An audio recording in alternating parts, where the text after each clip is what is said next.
Dans cette leçon, nous allons à présent réaliser une animation.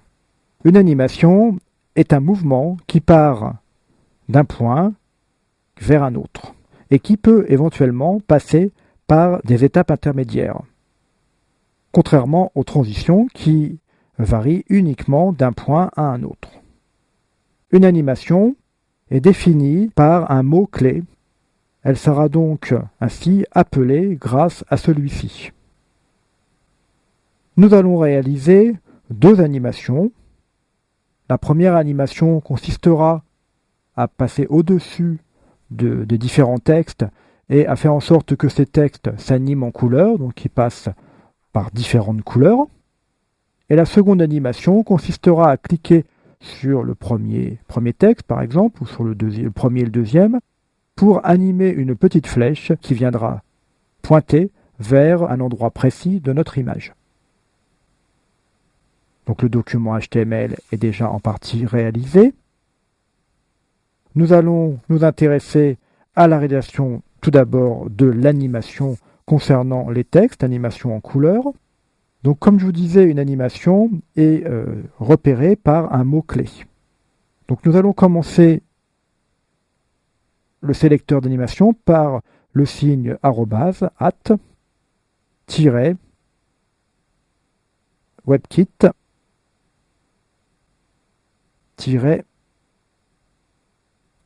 keyframe, et ensuite nous allons donner le nom que nous souhaitons pour notre animation. Donc par exemple, je vais le nommer anime, mais vous pourriez le nommer de toute autre façon.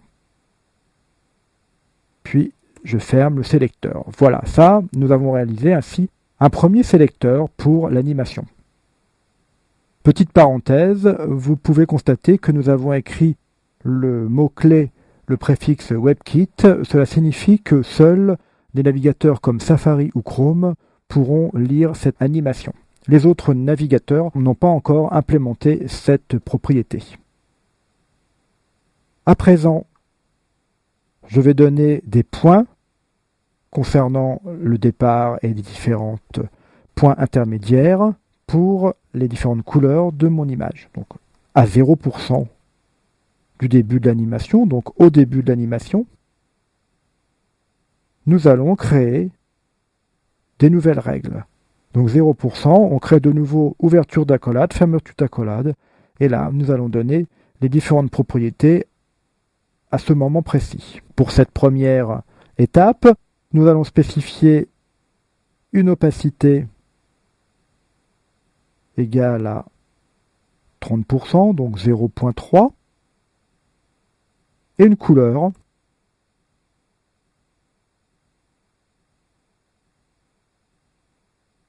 Nous allons à présent créer une seconde étape par copier-coller tout simplement, puisque nous avons modifié tout simplement les mêmes propriétés. Donc à 30%,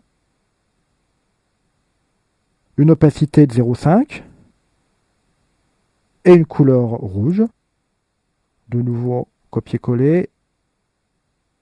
À présent à 60%, une opacité de 0,7, une couleur bleue,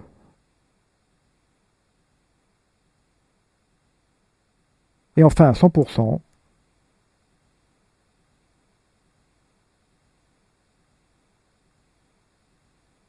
une opacité totale, donc enfin une opacité égale à 1 et une couleur un petit peu différente, nous allons mettre orange. Voici, donc nous allons tester cette combinaison. Avant de tester, nous devons réaliser l'événement, comme d'habitude. Donc, l'événement, c'est un événement qui sera fait lorsque le pointeur de la souris passera au-dessus des textes, donc lorsque le pointeur de la souris passera au niveau des éléments LI. Donc, je vais réaliser le sélecteur ULLI :over.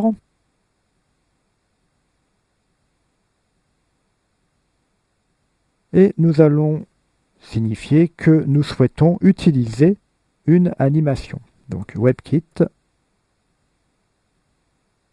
animation name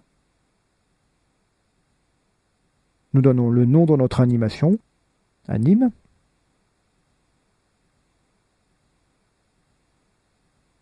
Nous souhaitons également donner une certaine durée. Donc WebKit, animation, duration. Donc ces propriétés sont relativement similaires aux transitions.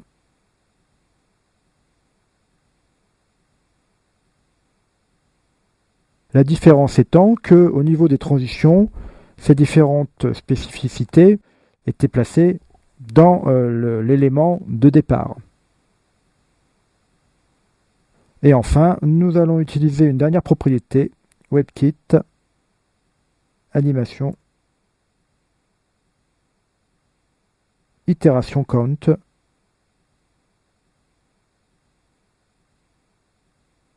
qui permet de définir un nombre de fois que cette animation sera jouée. Donc par exemple, je peux définir 3 fois. Je pourrais définir également le mot-clé infinite, qui permettrait donc une lecture infinie tant que le pointeur de la souris passerait au-dessus de l'un des textes. À présent, nous allons pouvoir essayer cette animation dans le navigateur Safari.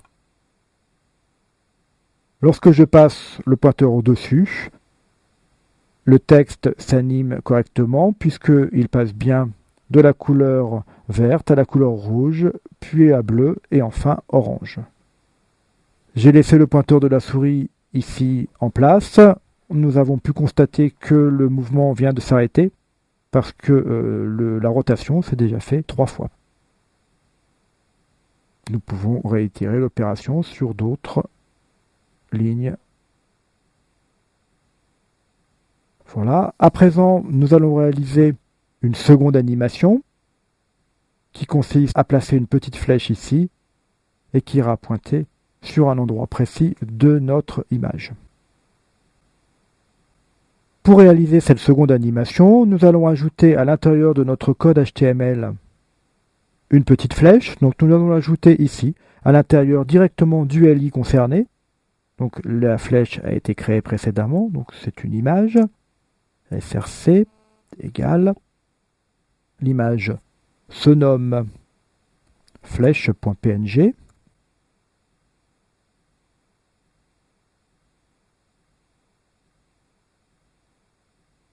Si elle a une taille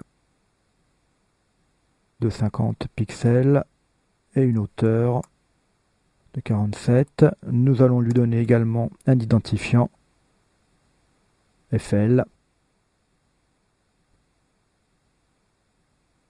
Et nous refermons sa balise. Voici, donc au niveau de mon document, la flèche est à présent située ici. Donc pour l'instant, elle a les mêmes caractéristiques que le LI, ce qui est normal, puisqu'elle est à l'intérieur de cette balise. Nous allons donc maintenant modifier cette flèche au niveau des règles de style. Donc dièse FL. Nous allons la placer en positionnement absolu afin qu'elle soit positionnée à côté de l'élément.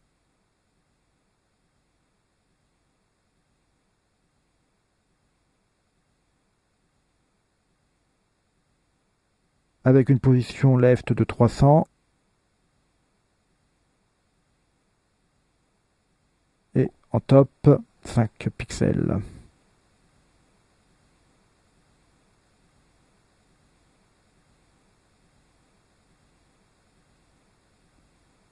Voici.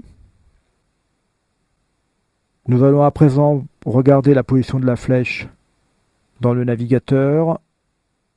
Enregistrons. Voilà, donc la flèche est située ici. Pour l'instant, ceci est normal puisque nous n'avons pas défini d'élément parent par rapport à cette flèche. Donc nous allons définir l'élément UL en tant que l'élément parent. Puis nous positionnons la flèche juste à côté de la première phrase. Alors UL, afin de créer un élément parent qui est lui-même positionné.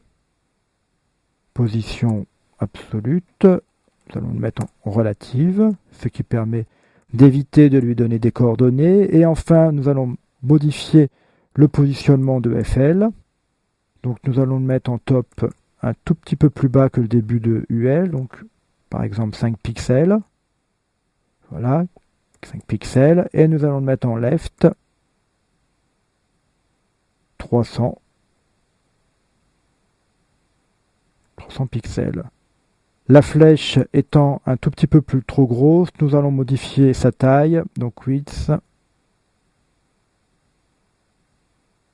Nous allons lui indiquer une largeur de 21 pixels par une hauteur de 19. Voilà, nous allons pouvoir maintenant de nouveau essayer notre mise en forme. Donc c'est nettement plus mieux que tout à l'heure. Nous allons simplement décaler encore un tout petit peu sur la droite notre flèche pour pouvoir ensuite réaliser l'animation. Donc nous allons mettre 110 pixels. Hop, nous verrons si ça fonctionne par la suite.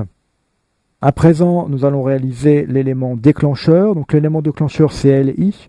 Pour éviter de nouveau modifier ce que nous avons fait précédemment, nous allons transformer ce LI présent en un lien. Donc A, href. Et nous allons mettre en href notre identifiant de flèche.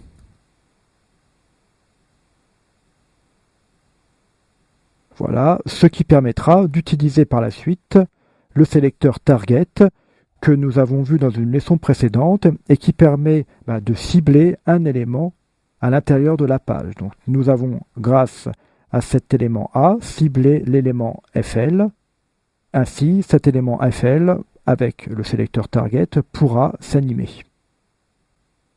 Nous allons à présent créer notre animation. @WebKit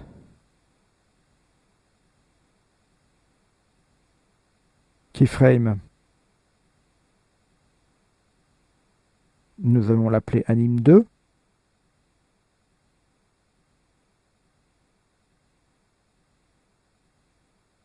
Et à l'intérieur de laquelle, au niveau du 0%, nous allons spécifier une première position et ensuite une autre à 100%. Donc première position, c'est la position actuelle de notre élément, donc top 5 pixels, left 310,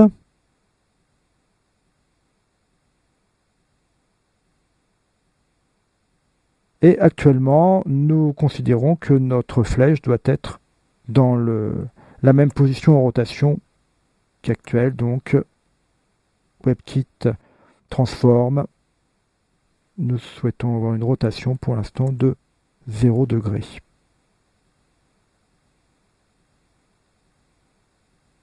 La deuxième position, donc au niveau du 100%, nous pourrions bien évidemment faire des étapes intermédiaires. Donc une valeur a été calculée précédemment, donc un top de 70 pixels et un left de 500. Avec WebKit Transform au niveau de la rotation de 25 degrés. Je vais ajouter ici degrés. Nous devons maintenant utiliser le sélecteur target pour rendre l'action réalisable. Le sélecteur target donc doit se placer au niveau de la flèche, donc dièse FL target. Donc nous avons ainsi ciblé l'élément FL qui va avoir comme propriété l'animation, WebKit Animation Name. Ce sera notre anim2.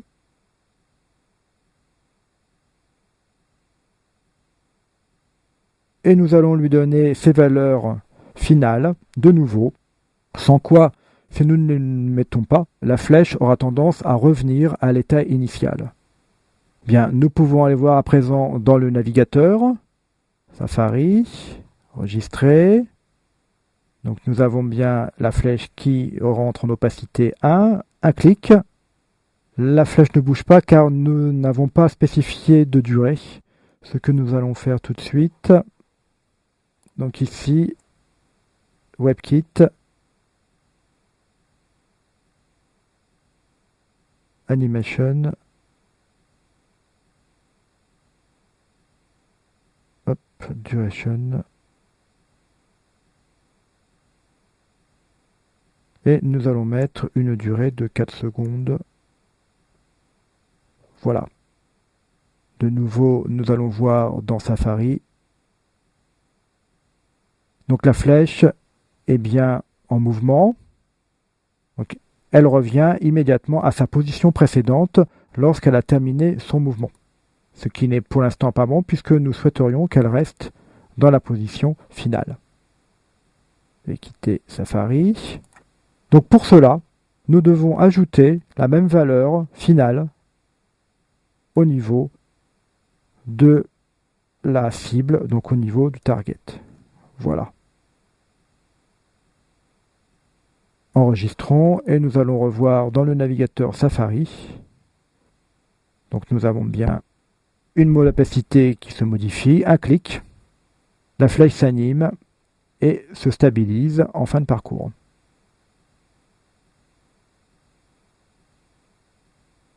Donc nous avons toujours l'animation qui est faite, c'est la raison pour laquelle, dans certains cas, nous ne voyons plus tout à fait la flèche.